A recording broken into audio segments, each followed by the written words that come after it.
जीवन बगिया ऐसी उलझी, फूल उगे कम, कांटे ज्यादा, सिमटा जीवन, डूबी सांसें, आना है तो अब भी आजा। जोगी तू क्यों आया मेरे द्वार, मैं ही भला हूँ उस पार। तो पहली बात तो यह है कि यदि आपने अभी तक अंतिम अध्याय नहीं देखा है तो कृपया करके अंतिम अध्याय देखें, उसके बाद ही इस अध्याय में प्रवेश करें। तो पहली बात तो यह है कि हमारे सारे अनुभव उधार हैं, हम खुद ही उधार हैं। एक एक अनुभव को हम खींच लें तो हम ऐसे ही समाप्त हो जाएंगे जैसे किसी मशीन एक एक पुर्जा अलग करते जाए, थोड़ी देर में मशीन नदारद हो जाएगी, बिल्कुल अलग हो जाएगी, खत्म हो जाएगी। ऐसा लगेगा कोई मशीन थी ही नहीं, सिर्फ जोड़ थी। और जो व्यक्ति सिर्फ है उसे आत्मा का कोई अनुभव नहीं होगा, जो कि परम स्वतंत्र है। तो जिस ज्ञान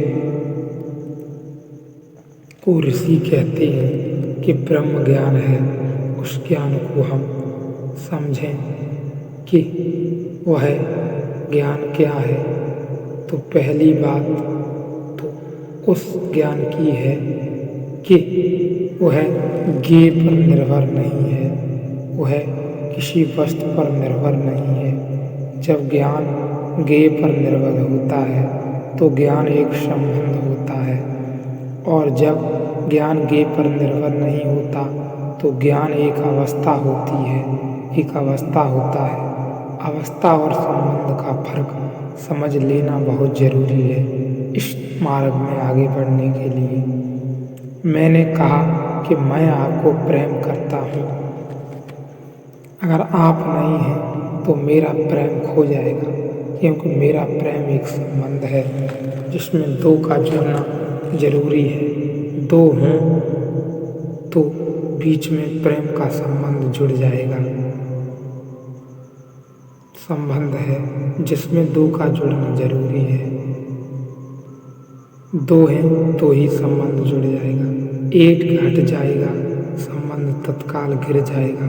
हम नदी के एक किनारे पर थोड़े ही पुल खड़ा कर सकते हैं, दूसरा किनारा चाहिए। पुल केवल बीच का संबंध है। लेकिन बुद्ध बैठे हैं एकांत में एक वृक्ष के तले, नहीं कोई चारों तरफ। इस समय भी उनका प्रेम उतना ही है। जब पास से हजारों लोग गुजरते हैं, इस प्रेम में रत्ती भर भी भेद नहीं है। यह प्रेम संबंध नहीं है, यह बुद्ध की अवस्था है। यह प्रेम से बना नहीं है, यह बुद्ध का स्वभाव है। यह प्रेम निर्जन में भी वैसा ही बरसता रहेगा जैसे अनजान अपरिचित रास्ते पर जहाँ कोई राही भी न गुजरता हो। कोई फूल खिले और उसकी सुगंध बरसती रहे, इसलिए नहीं कि कोई सुगंध लेने वाला गुजरेगा तब फूल की सुगंध गिरेगी। जैसे अंधेरे में एक दिया जले, कोई देखने वाला न हो और दिया जलता रहे, क्योंकि दिए के जलने का देखने वाले से कोई संबंध नहीं है। दिए का जलना उसका स्वभाव है। हम पृथ्वी पर नहीं थे तब भी सूरज ऐसे ही चमकता था, और हम पृथ्वी पर नहीं होंगे तब भी ऐसा ही चमकता रहेगा। सूरज के उगने में और देखने का कोई संबंध नहीं है। सूरज का चमकना उसका स्वभाव है। बुद्ध जैसा व्यक्ति भी प्रेम से भरा है, क्योंकि उसके प्रेम को छीना नहीं जा सकता। बुद्ध जैसा व्यक्ति भी प्रेम से भरा है, क्योंकि उसके प्रेम को छीना नहीं जा सकता। यह बात बार बार इसलिए कही है क्योंकि यह समझने लायक है। बुद्ध के प्रेम कोई छीन नहीं सकता, वह अकेला भी उतना ही प्रेम पूर्ण है। यह प्रेम सेतु नहीं है, संबंध नहीं है, यह प्रेम चित्त की अवस्था है, यह चैतन्य की अवस्था है। जब ब्रह्म को कहा ज्ञान या परमात्मा को कहा ज्ञान तो उसका अर्थ है ज्ञान स्वभाव है, वह कोई संबंध नहीं है। इसलिए ऋषि कहता है उत्पत्ति और विनाश से रहित नित्य चैतन्य को ज्ञान कहते हैं। संबंध तो उत्पन्न होता है और विनिष्ट होता है, सिर्फ स्वभाव उत्पन्न नहीं होता और विनिष्ट नहीं होता।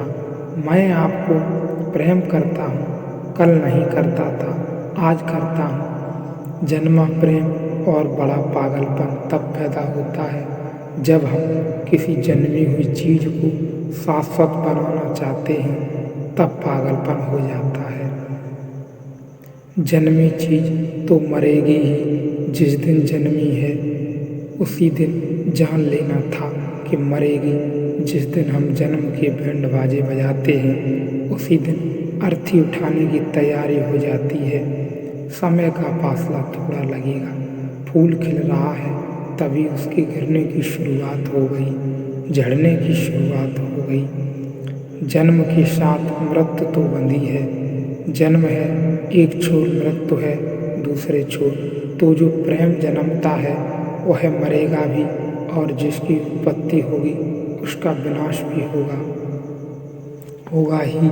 जो ज्ञान पैदा होता है और ज्ञान पैदा होता है, आँख खोली सामने फूल खिला हुआ दिखाई पड़ता है। ज्ञान हुआ कि फूल है, सुंदर है, सुगंधित है। यह जन्म हुआ, यह ज्ञान भी मरेगा, यह फूल भी मरेगा, यह ज्ञान भी मरेगा। ब्रह्म तो ऐसा ज्ञान होगा जो न जन्मता है और न मरता है।